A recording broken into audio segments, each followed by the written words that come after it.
Use ಮಾಡಬಾರ್ದು ಮನೇಲಿ, ಓಕೆನಾ?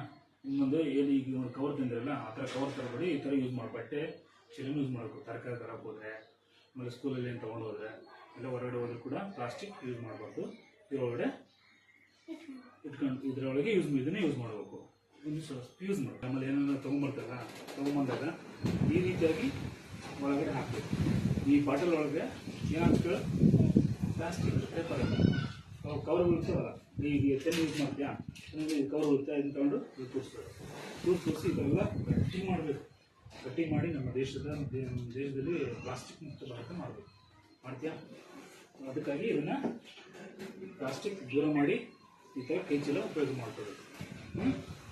ಅಮ್ಮ ನಿಮಗೂ ಕೂಡ ಹೇಳ್ತಾರೆ, ಇದು ಯೂಸ್ ಮಾಡಿದ್ರೆ ನಿಮಗೆ ಮನೆಯಲ್ಲಿ ನಮ್ಮ ಊರು ಎಲ್ಲ ಸ್ವಚ್ಛವಾಗಿರುತ್ತೆ. ಓಕೆನಾ? ಬಾಯ್.